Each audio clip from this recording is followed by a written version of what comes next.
Pai, abençoe, Senhor, a tua serva com o teu poder grandioso, dando paz, graça, saúde, vitória e também uma palavra poderosa que ela possa entregar aos nossos corações, ó Pai. Use ela como seu instrumento, como sempre eu tenho dito, ó Pai amado, que nós só somos instrumentos em tuas mãos, mas o Senhor é aquele que toca, o Senhor é aquele, Senhor, que faz de nós sair o som, Senhor, do arrependimento, o som da tua voz, o som da tua palavra, e usa a tua serva nessa noite para a glória do Senhor Jesus Cristo. Amém e graças a Deus. Amém, igreja? Que as palmas bem fortes louvam o Senhor Jesus. Salve de novo a paz do Senhor, amém? Amém. Glória a Deus, né? Alegria, né? Tão grande estar na presença do Senhor mais um dia para adorar e glorificar, né, o poderoso nome de Jesus. E eu creio que você sai daqui hoje com uma palavra gloriosa do céu para o teu coração, amém? Com direcionamento de Deus. Muitas das vezes entramos na casa do Senhor, né, e perguntamos para Ele: Senhor, e o amanhã, o que vamos fazer? E o Senhor está dizendo assim: acalma teu coração, a tua rota já está traçada. Aleluia. Apenas permaneça na minha presença, amém? Glória a Deus. Abra sua Bíblia comigo em Atos dos Apóstolos, capítulo 28. Glória a Deus. Aleluia, Espírito Santo de Deus. Glória a Deus. Atos dos Apóstolos, capítulo 28. Vamos estar lendo o primeiro, segundo, até o quarto, amém? Que vai dizer assim: Paulo em Malta. E havendo escapado, então, souberam que a ilha se chamava Malta, e os bárbaros usaram conosco de não pouca humanidade, porque acendendo uma grande fogueira, nos recolheram a todos por causa da chuva que caía, e por causa do frio. E havendo Paulo ajuntado uma quantidade de vides, e pondo-as no fogo, uma víbora, fugindo do calor, lhe cometeu a mão. E os bárbaros, vendo-lhe a bicha pendurada na mão, diziam uns aos outros: certamente esse homem é homicida, visto como, escapando do mar, a justiça não o deixa viver. Amém? Somente até aqui pode se assentar dando glória a Deus. Glória a Deus, aleluia. Apóstolo Paulo agora aqui vai chegar no capítulo 28. Ele já tem passado por muitos capítulos, ele é um grande missionário, ele já tem vivido muitas coisas com o Senhor, ele já tem passado momentos de grande manifestação do poder de Deus, ele já evangelizou em muitos lugares, e agora ele chega nesse capítulo 28 aprisionado. A palavra do Senhor vai dizer, um pouquinho anterior aqui no capítulo 27, no finalzinho, que ele então está em um barco, ele veio de navio com mais 276, na verdade há cerca de 276, não sabemos ao certo, né? Mas a Bíblia vai relatar 276 pessoas nesse navio. Mas o interessante é que Paulo agora está aprisionado, indo para Roma. Ele não tem nada a ver com a ilha de Malta, ele está indo para Roma. Só que no meio do caminho acontece algo extraordinário, uma manifestação, uma permissão de poder de Deus. Muitos vão dizer assim: ah, mas ele passa por um naufrágio. Exatamente, mas o naufrágio nessa história foi a permissão de Deus, porque lá na frente, na ilha de Malta, já estava sendo preparado um ambiente de milagre naquele lugar, um ambiente de manifestação do poder de Deus, um ambiente a qual Paulo precisaria ser enviado para lá. Entenda uma coisa: Paulo está preso, sim ou não? Paulo está num navio aprisionado, indo para Roma, sim ou não? Mas no meio do caminho Deus muda a rota. Deus Deus não cancela a rota, o destino dele. Deus não muda o destino de Paulo. Deus apenas altera aqui a rota, porque Deus tem um propósito muito grande para cumprir na vida de Paulo. Mas Paulo está aprisionado, agora ele é prisioneiro. Só que o fato de Paulo ser prisioneiro não cancela o poder de Deus que habita na vida de Paulo. Eu quero dizer para você nessa noite que a adversidade que aconteceu na sua vida, a tribulação, os momentos ruins que sobreveio até você, não cancelaram o Espírito Santo de Deus, o poder de Deus que age em você.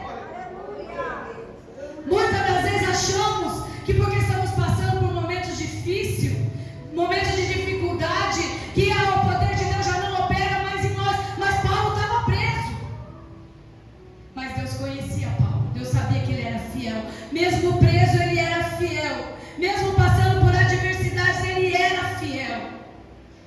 E agora a palavra vai dizer que no navio tem 276 prisioneiros, ou presos ou junto com aqueles que estavam levando eles, mas havia 276 pessoas naquele navio. E agora eles estão indo para um lugar, eles estão indo para uma rota. Mas o propósito de Deus é: eu ainda vou usá-lo antes que chegue a Roma, porque quando ele chegar no destino, ele vai contar um grande testemunho do meu poder. Deus já havia falado com Paulo: você vai chegar a Roma e você vai testemunhar tudo o que eu vou fazer na sua vida. Paulo agora então não entende o propósito de Deus. Começa então o naufrágio naquele navio. Começa o naufrágio onde eles vão pensar assim: são todos prisioneiros, vamos matá-los afogados. E aí está tudo certo, eles não vão fugir. Mas o centurião então pensa assim: tem alguém aqui que eu preciso poupar. Tem alguém no meio dos prisioneiros que eu preciso salvar a vida dele. Tem alguém que eu preciso levar até Roma com vida. Vocês estão entendendo a passagem? Por causa de um, todos foram salvos. Por causa de um, todos foram salvos. Deus está dizendo para você: você com Deus é a maioria. Talvez você esteja num ambiente a qual somente você tem a presença de Deus, somente você carrega a presença de Deus. Mas Deus está dizendo: se você carrega, todos serão salvos pela tua fé. Às vezes Deus poupa pessoas em situação por causa da nossa fé, por causa da nossa crença, por causa do Espírito Santo que habita dentro de nós. Mas agora o processo é muito mais longo, é muito mais demorado. Agora a rota ela é alterada, acontece o naufrágio, e então agora eles estão todos, escapam da morte e vão para essa ilha de Malta. Uma ilha que precisava de uma grande manifestação do poder de Deus. Uma ilha que tinha enfermos naquele lugar. Uma ilha que Paulo é enviado para lá em uma grande missão de Deus. Ele não entende. Ele acha que está indo para lá para sobreviver. Mas na verdade ele está indo para lá para fazer morte se transformar em vida. Para fazer pessoas que estão enfermas tornarem a viver de novo, a serem curadas.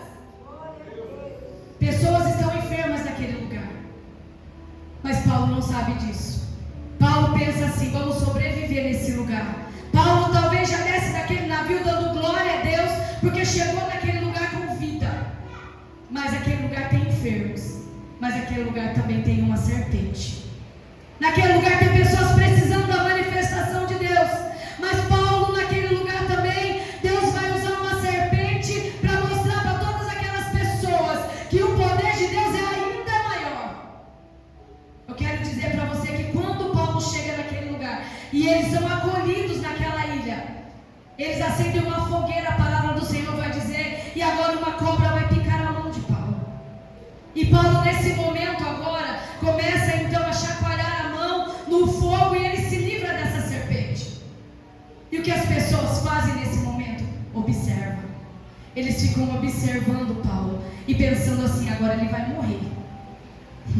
Eles pensam assim: passou por isso, a cobra picou ele, não tem mais vida, ele vai começar a ficar pálido, ele vai começar a inchar agora, ele vai morrer. Se ele se livrou do naufrágio, ele deve ser um homicida. Agora, da cobra ele não vai se livrar. Eu quero dizer que quando você está passando por esses processos, pessoas estão te atacando, falando mal de você, acontece coisas com você extraordinárias, acontece coisa de dor, de sofrimento na tua vida. Muitas pessoas estão te observando para ver a sua reação, para ver o que vai acontecer agora com você. Você adora, você questiona, você para, você prossegue na rota. Paulo sabia que tinha um destino, sabia que tinha uma rota já traçada para ele. Eu quero dizer para você que o GPS de Deus já traçou a tua rota. O GPS de Deus já tem o teu destino. Ele está dizendo para você: apenas ouça a minha voz e siga em frente. Quando estamos viajando, ouvimos a voz da moça do GPS dizendo: vire à esquerda, vire à direita. A 300 metros, vire à esquerda. A 300 metros,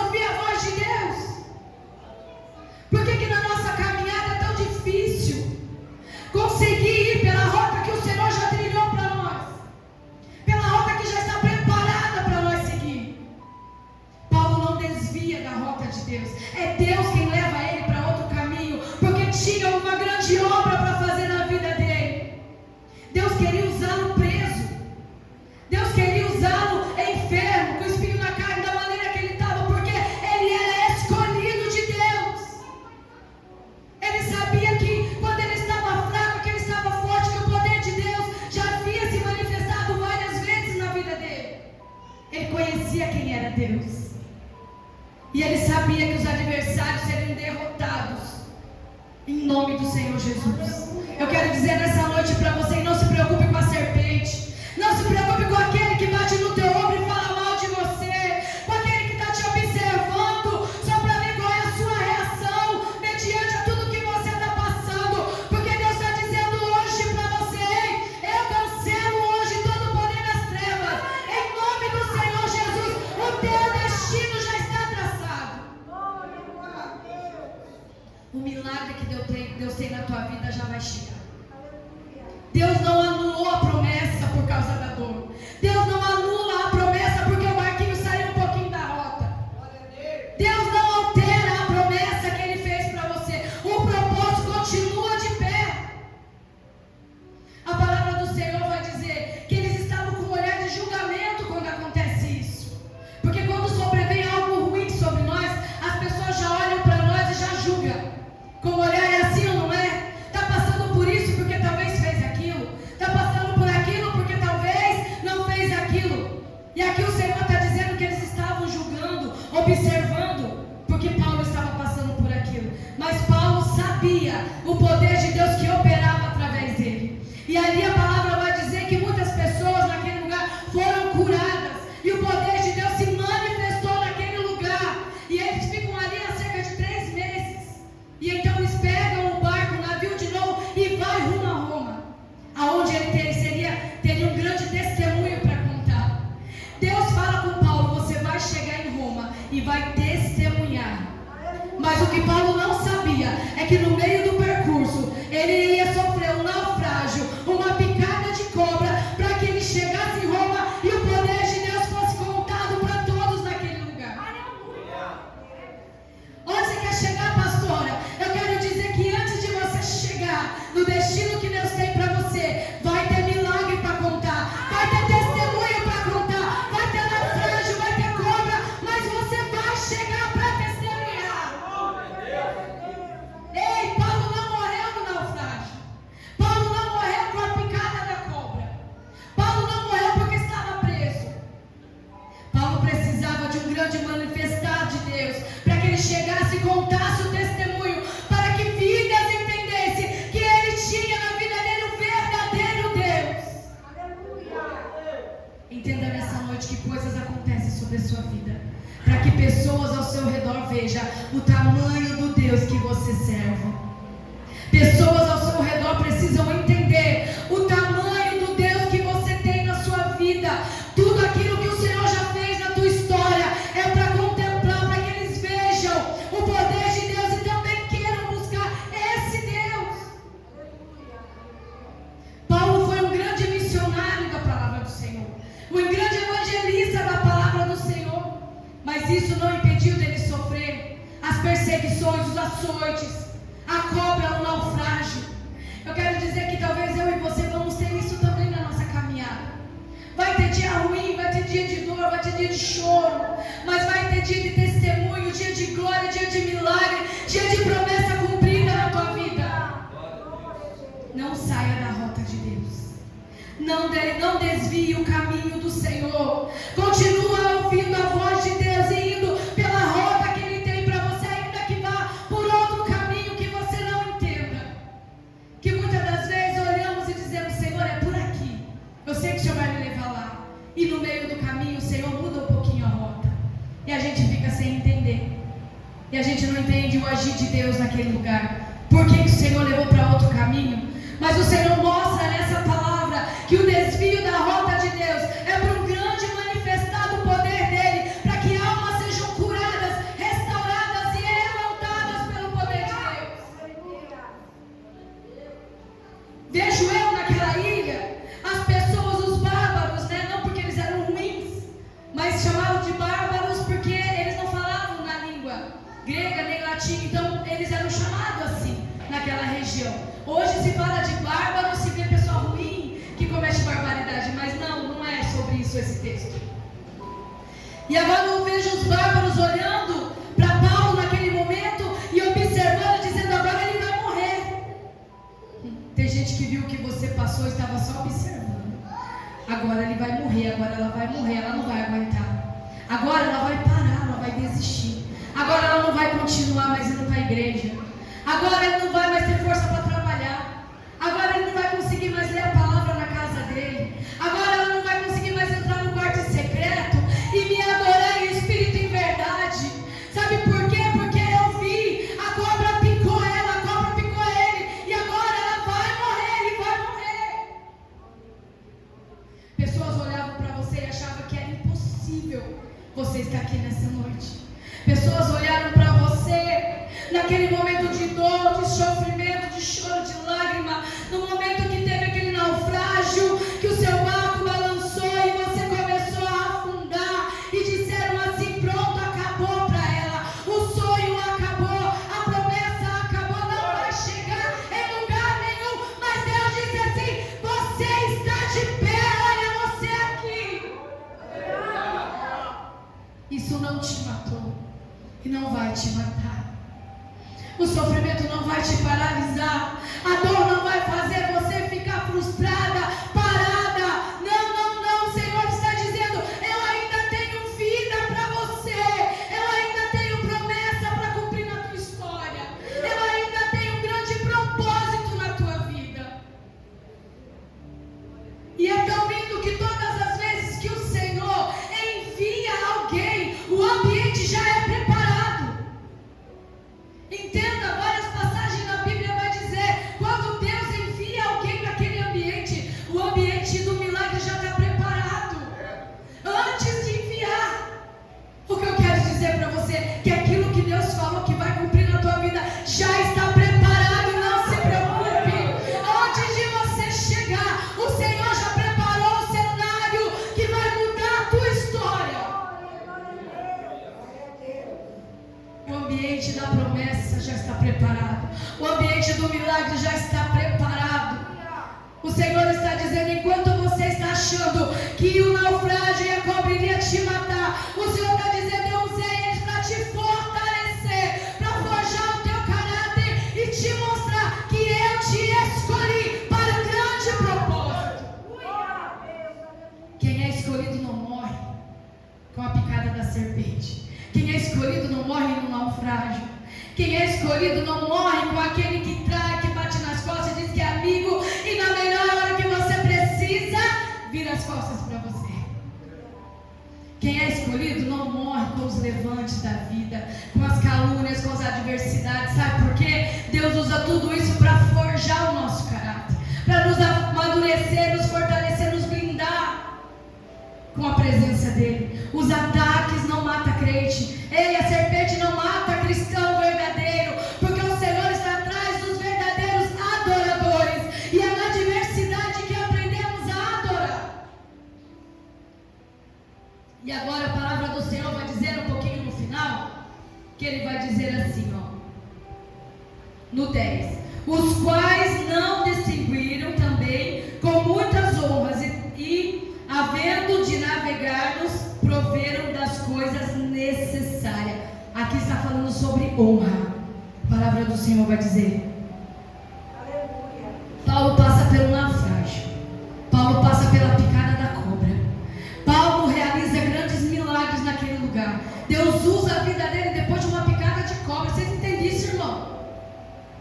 Vocês estão entendendo? Ele passou por um naufrágio, ele quase morreu. Ele foi picado por uma serpente.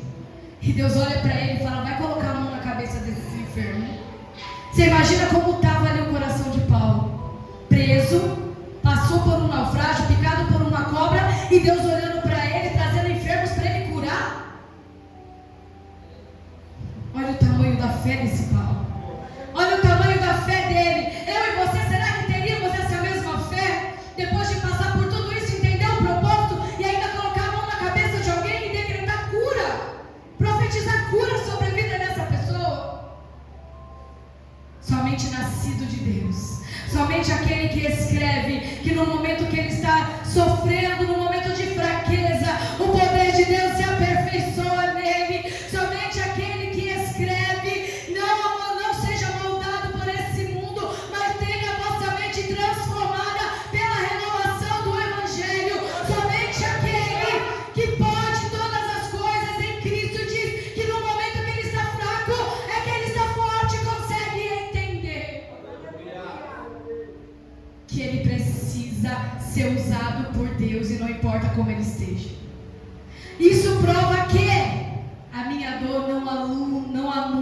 o meu chamado. A minha dor não anula a minha unção. A minha dor não joga ao chão o homem, mas joga-se para o alto o Espírito Santo, porque ele é engrandecido na tua vida. O homem pode estar fraco, mas o poder de Deus está forte. Paulo naquele momento entende: não sou eu não tenho força, eu não vou conseguir realizar nenhuma cura nesse lugar, colocar a mão na cabeça depois de tudo que eu passei, jamais. Mas ele entende que há um poder dentro dele que é maior do que ele. Há um poder operando nele que mata a carne dele todos os dias. E diz: Paulo, não é pela tua carne, mas é pelo meu poder, é pelo meu espírito, é pelo teu chamado. Está cansado, mas vai. Está sofrendo, mas vai do mesmo jeito, porque é eu quem te uso. O problema é que quando estamos passando por um deserto, uma dificuldade, a gente quer parar, a gente quer desistir, a gente quer entrar em depressão, quer ficar no nosso quarto deitado, não quer fazer mais nada, não quer mais ser usado por Deus, achando que acabou, que não tem mais força. Mas quem disse que você tem força? Quem disse? Se dependesse de nós, nem aqui a gente estaria hoje, irmão. Nem levantaríamos todos os dias para continuar a batalha da vida, passando por luta, por dificuldade. Quem diz que essa força vem de nós? Somos pequenos demais para achar que somos alguma coisa. Essa força vem de Deus, vem do Espírito Santo que habita dentro de nós. As obras são do Espírito Santo, é Ele quem realiza todas as obras, é Ele quem tem força para continuar mesmo na adversidade. E o tema dessa mensagem que eu coloquei aqui é: Deus transforma a adversidade em oportunidade. E quando Deus disse isso para mim, foi muito grandioso, porque foi exatamente com Paulo. Deus transforma a adversidade em oportunidade, porque talvez aquele momento ruim que você está vivendo é nada permissão de Deus, para que você viva um novo e um extraordinário que o Senhor está preparando para você. Paulo aqui achou que a adversidade, o problema que ele estava vivendo, a situação ruim que ele estava vivendo era para a morte. Mas era Deus dizendo: Paulo, eu já estou realizando isso, permitindo tudo isso na tua vida, porque eu sei que lá na frente tem uma grande oportunidade de eu manifestar o meu poder. É Deus dizendo para você: eu uso a sua dor para manifestar o meu poder naquele lugar. Eu uso a tua dor, aquilo que eu permiti acontecer na tua vida, para que pessoas à sua volta vejam o meu manifestar. Mas como? Se eu não tenho nem força? Porque você está de pé. Porque as pessoas vão olhar para você e vão dizer assim: como é que ela conseguiu?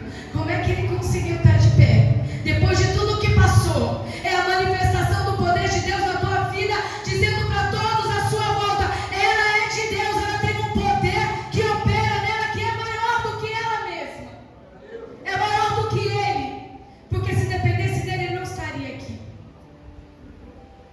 E quando entendemos isso, sabemos que tudo opera, quem opera todas as coisas não somos nós, mas é o poder de Deus. Paulo sabia disso.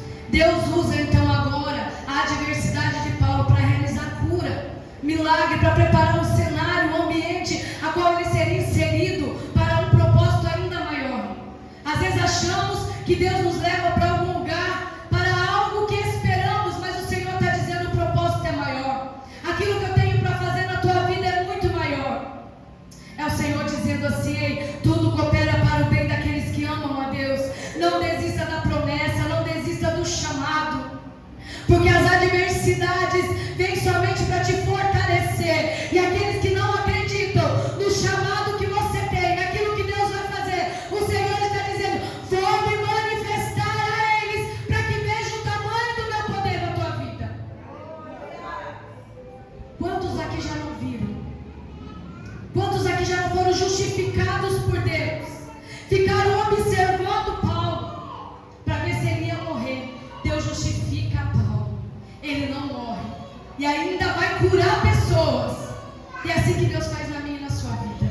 Enquanto estamos atacando, observando, esperando que nós vamos a morrer, o Senhor está dizendo: não, você não vai morrer, você vai viver, e eu ainda vou te levantar para curar outras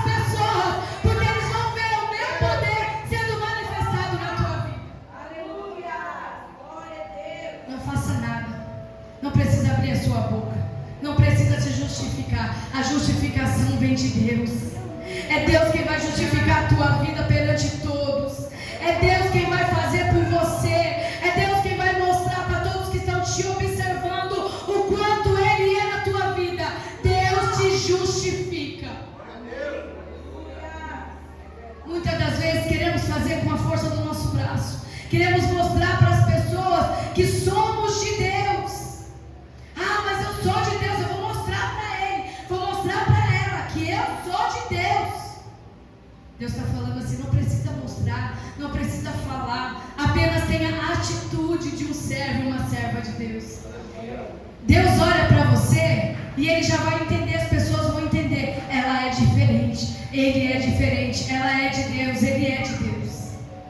E Paulo agora está naquele lugar, vendo a grande manifestação de Deus através da vida dele e dizendo assim: eu sei que eu vou chegar em Roma, eu estou preso, mas almas estão sendo salvas, vidas estão sendo alcançadas. Não importa o que façam comigo, importa que o reino de Deus seja povoado e todos vejam que Jesus não morreu em vão. Isso é ministério, isso é chamado. Não importa como eu esteja, ou o que esteja acontecendo comigo, mas importa é que almas estejam sendo ganhas para o reino de Deus. Não importa se eu estou cansada, mas o meu chamado precisa ser executado. Não importa se eu estou esgotada fisicamente, emocionalmente, mas eu tenho que entender que quem me sustenta é Deus. Às vezes estamos com um esgotamento tão grande, físico, psicológico, mental, emocional. Mas isso não pode ser maior do que o nosso chamado. Isso não pode nos levar a parar, a estacionar. Mesmo esgotado, o Senhor nos cura. O Senhor nos leva a um ambiente de cura, aonde vamos ser restaurados por Deus, aonde vamos ser levantados por Deus, para passar esse processo e lá do outro lado está forte de novo, está de pé de novo, e almas sendo alcançadas através da nossa vida. As pessoas olham para nós e acham que somos super-heroínas, super-heróis e estamos bem todo dia, rindo todo dia. Não é assim. A gente é humano. Paulo também teve seus momentos de fraqueza, mas ele sabia que o poder de Deus estava com ele. Você pode estar esgotado, você pode estar fraco, mas o poder de Deus está com você. Você vai chegar no tempo determinado. O relógio de Deus não é o nosso relógio. Tem um relógio de Deus que está correndo a nosso favor e dizendo: todas as promessas serão realizadas no tempo determinado por mim. Aleluia. E o tempo da espera é o tempo que Deus está gerando algo dentro de nós, que faz com que nós venhamos ser capacitados para esperar o tempo da promessa.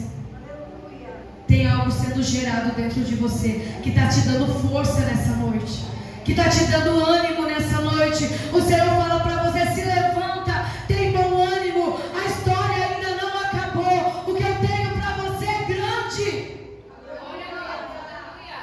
Quem achou que a história acabou e que você morreu, está equivocado. Tenho uma notícia para te dar. O Senhor está dizendo: a tua rota já está traçada. Ei, eu não mudei a rota, eu só alterei a rota, mas o destino é o mesmo. É no destino da promessa que você chega nessa noite. E o Senhor tem promessa para a tua casa, tem promessa para a tua vida, tem promessa para a tua família, mas não saia da rota de Deus. Às vezes não alcançamos porque nós saímos da rota de Deus. Se Deus disse para você: fica por aqui, vai ali, é para você seguir a voz do Senhor. Seguir a rota de Deus é estar no centro da vontade de Deus. Seguir a rota de Deus é não alterar o caminho por minha livre e espontânea vontade, não, mas é esperar o tempo do cumprimento da promessa na rota do Senhor. E quantos desistiram já no longo da tua caminhada? Quantos saíram do propósito de Deus? Quantos não alcançaram? Porque quando o Senhor disse fica, sai. Quando o Senhor fala sai, quer ficar. Quando o Senhor fala vai pela direita, vai pela esquerda. Quando o Senhor diz vai pela esquerda, vai pela direita. E aí quer que a promessa de Deus se cumpra. Mas Deus. Sai do GPS do Senhor. E o Senhor está dizendo assim: eu já tracei a tua rota, eu já tenho o seu destino. Mas eu quero dizer para você nessa noite: na adversidade, comece a me adorar. Não importa o que está acontecendo, eu te levantei para ser um adorador por excelência. O adorador por excelência é como Paulo. Mesmo na adversidade consegue adorar. Mesmo na dor consegue adorar. Mesmo em um momento difícil, ele não negocia a sua adoração, porque ele sabe que a sua adoração não é sobre quem ele é, mas sobre quem precisa ser adorado. Ele sabe que a sua adoração não depende do estado emocional que ele esteja, não depende se ele está enfermo ou não, não depende se a situação está tudo virada, tudo fora do lugar. Ele entende que a sua adoração é em tempo e em fora de tempo. A sua adoração tem que ser ao Deus Todo-Poderoso com verdade, com sinceridade, porque a adoração é que move o coração de Deus. A nossa adoração muda o cenário da nossa vida, muda o cenário da nossa história, porque enquanto a gente adora, Deus abre o céu e começa a derramar bênção sobre a nossa vida, cura sobre a nossa vida. Tem cura na tua adoração, tem bênção, tem libertação na sua adoração. Enquanto você adora, Deus está libertando. Enquanto você adora, Deus está curando. Enquanto você adora, Deus está levantando. Tem depressão caindo por terra, porque você não deixou de adorar. Tem ansiedade caindo por terra, porque você decidiu adorar. Tem espírito da morte sendo aniquilado, porque você decidiu adorar. Tem livramento de Deus todo dia para tua casa, para tua família, porque você é um adorador. O céu se abre quando você decide adorar. Adorar é uma decisão. Eu decido adorar. Não importa, por isso que você consegue adorar, mesmo fraco, mesmo fragilizado, mesmo enfermo, mesmo passando tanta luta, adversidade, tribulação, você consegue adorar, porque a adoração é uma decisão, não é um sentimento. Eu decido adorar, eu vou adorar, eu me levanto para adorar. Não importa como eu esteja, eu vou adorar. Eu decido adorar. Eu decido ficar nesse relacionamento. É uma escolha. Como somos casados é assim, não é, gente? Eu já vou fazer 33 anos esse ano de casado. Eu decido sempre estar casada. Eu levanto todos os dias e falo assim: eu decido continuar casada. Eu escolho o meu marido de novo para ser o meu parceiro, para ser o meu marido. É uma decisão, porque somos tomados por decisão. Então nessa noite decida adorar, decida estar casado mesmo, decida ter uma família, decida com o Senhor vai fazer coisas grandes na tua vida. Decida adorar, decida vir para a igreja, decida colocar a tua vida diante de Deus. Não espere ter sentimento para ter decisão. Decida ser um crente fiel. Decida estar nos pés do Senhor todo dia. Decida acordar de manhã, levantar as mãos para o céu e agradecer ao Senhor por mais um dia de vida. Decida ser grato a Deus. Porque se você decidir adorar a Deus, Deus decide te curar todos os dias. Deus decide dar livramento para você todos os dias. Porque quando escolhemos a Deus, escolhemos também as bênçãos de Deus sobre a nossa vida. Escolha Deus na tua vida. Fica de pé nessa noite, igreja.